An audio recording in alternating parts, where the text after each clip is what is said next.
We have our cameras on when you're reading. All right. Escape from Mr. Lemoncello's library. Yes, you may turn your cameras off if you would like.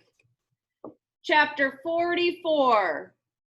Zipping across the slick marble floor, Kyle and his team, trailed by Haley, practically slid into community meeting room B. Remember at the end of yesterday, they found out that Andrew had snuck into their meeting room, where Andrew Peckelman stood with a notepad jotting down everything that was written on the whiteboard walls. "Hey," shouted a Kimmy, "that's cheating." Andrew spun around. His eyes were the size of tennis balls behind his goggle glasses. He sputtered. "You guys left the door open." "No, we did not," said Kyle extremely calmly, especially considering how much he wanted to throttle Peckelman. "It locks automatically. I checked." "And I double-checked the door before we went to bed," said Miguel. Kyle was surprised to hear it. "You did?" "You bet, bro. It's what teammates do." They knocked knuckles. "Well, you don't have anything but a stupid list of stupid books and stupid authors and a stupid Bible verse." "A verse which," boomed Mr. Lemoncello, whose face had just appeared on the video screen wall, "you would do well to memorize, Mr. Peckelman. Thou shalt not steal." Mr. Lemoncello was dressed in a curled white wig and long black robe. He looked like a judge in England. He slammed down a rubber gavel on his desk. It made a noise like a whoopee cushion. "Will everyone kindly join me in the Rotunda reading room at once?" Everybody shuffled out of the meeting room and into the Rotunda. They were shocked to see that Mr. Lemoncello himself was seated behind the librarian's desk at the center of the circular room. This was no hologram. This was the real deal.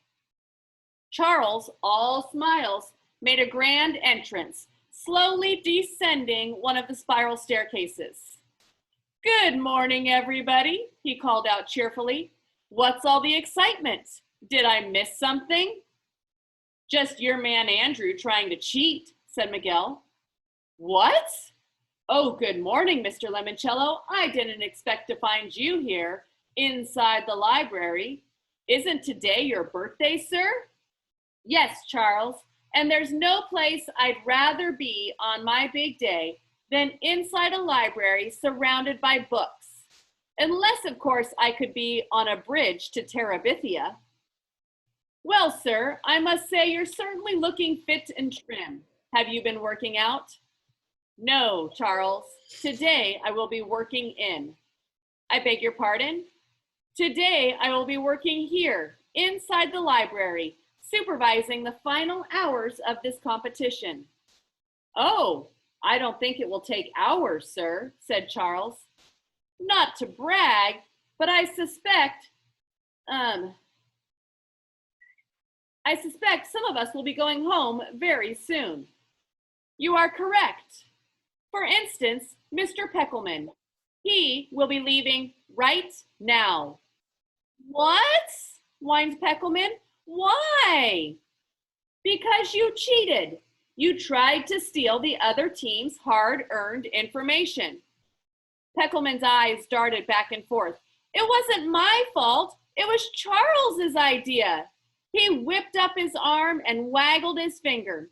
"Charles told me to do it. He made me do it." "Mr. Peckelman, please approach the bench, which in this instance is actually a desk. Let me see the library card you used to gain access to Community Meeting Room B." "Is your name?" Somewhat reluctantly, Andrew handed it over. "Is your name Sierra Russell?" "No, sir," Andrew said to his shoes. "He stole my card?" said Sierra. She opened her latest book and pulled out the library card bookmark. "Whose card do you have, Sierra?" asked Charles. "Andrew Peckelman's." "Aha," said Charles. "He pulled the old switcheroo, eh?" Because you told me to, said Peckelman. Really? Charles said, sniggering. How dare you make such a scandalous accusation? Do you have any proof? I don't need any stupid proof. You bullied me into stealing Sierra's card. Mr. Lemoncello banged his gavel again. And thus ends the story of Andrew and the terrible, horrible, no good, very bad day. Mrs. Bunny? A hologram of the old lady bunny from Goodnight Moon popped on top of the librarian's desk. Good night, Andrew, said the bunny.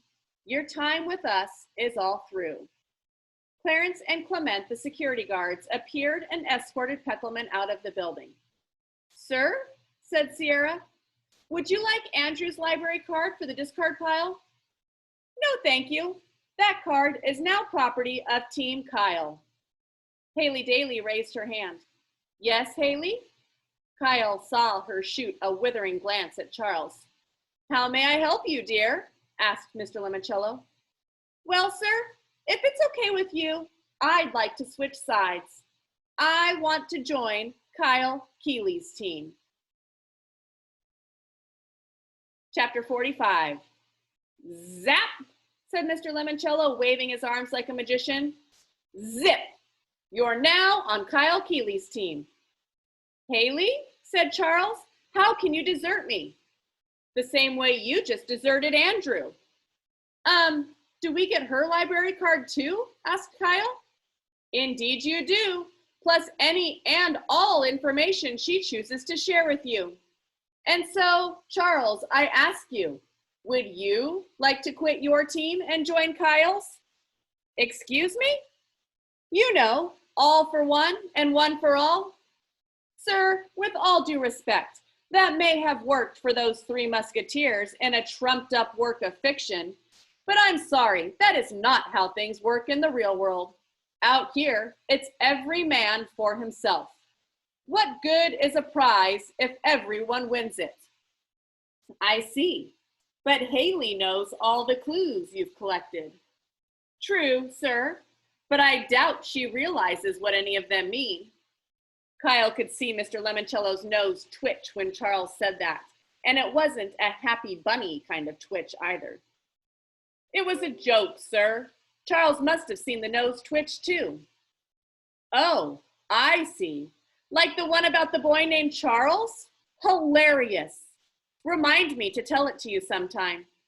Anyway, be that as it may, I insist that you be given a few extra clues to compensate for the fact that all your teammates are either being kicked out of the game or abandoning your ship. Mr. Lemoncello reached under the desk and pulled out a white envelope. This, Charles, is for your eyes only. Charles stepped forward and took the envelope. Thank you, sir. That is very generous. I know. You may also ask me one question, but please don't waste your question asking me where is the alternate exit, because I do not know. You don't know? Kyle said it before Charles could. Haven't a clue. This entire game was designed by my head librarian, Dr. Yanina Zinchenko, as my birthday present. But, said Akimi, you could just ask Dr. Zinchenko how to get out, right? Akimi Hughes, are you one of those people who read the last chapter of a book first to see how it ends? No, but good. It's much more fun when the ending is a surprise. Dr. Zinchenko is the only one who knows how and where to exit this building without setting off all sorts of fire alarms. Any clues I personally delivered during the course of this game were completely scripted for me by Dr. Z. Okay, said Charles, here's my question. Mr. Lemoncello raised a hand. Before you asked it, be advised, your opponents will also hear my answer. Fine.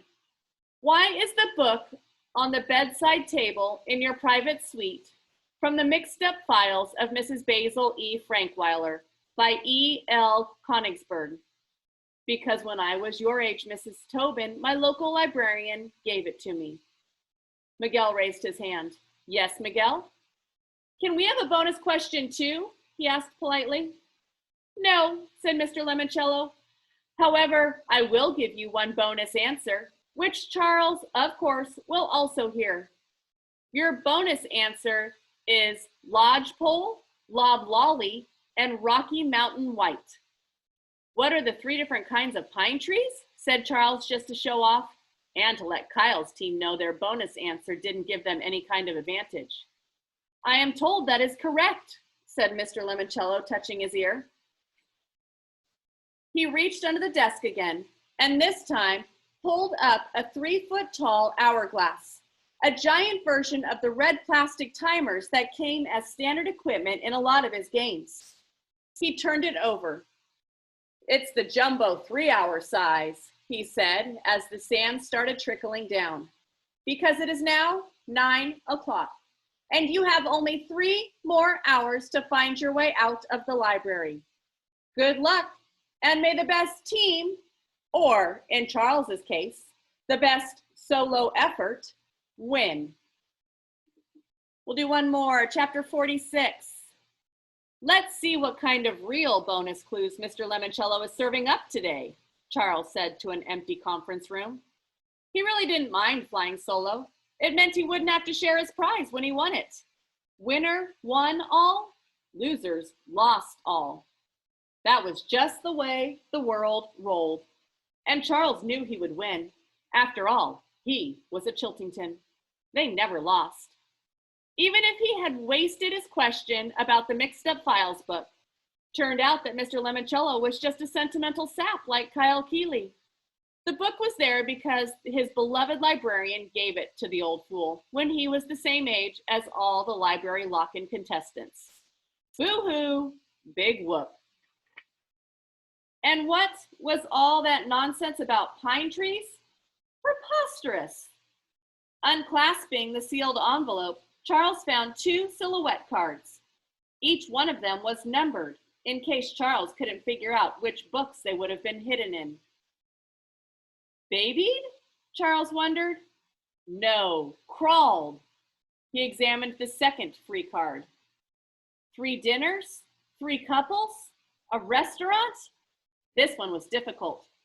Charles decided to put the 2 new pieces into the puzzle to see if the meanings would become clearer.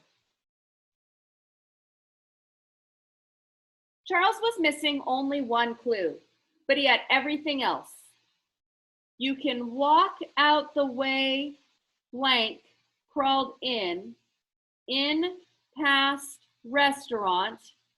No, that didn't make sense. In fact, all he was really certain about were the first 2 lines. You can walk out the way what? Past the restaurant, the Book Nook Cafe? And what about the image of the football player? It came from the Johnny Unitas book. Maybe Johnny Unitas, who had played football back when Mr. Lemoncello was Charles's age, had owned a restaurant, perhaps a popular national chain. If so, there might have been one in Alexandriaville, maybe right here in the old Gold Leaf Bank building. Could the last bit be in Johnny Unitas's restaurant?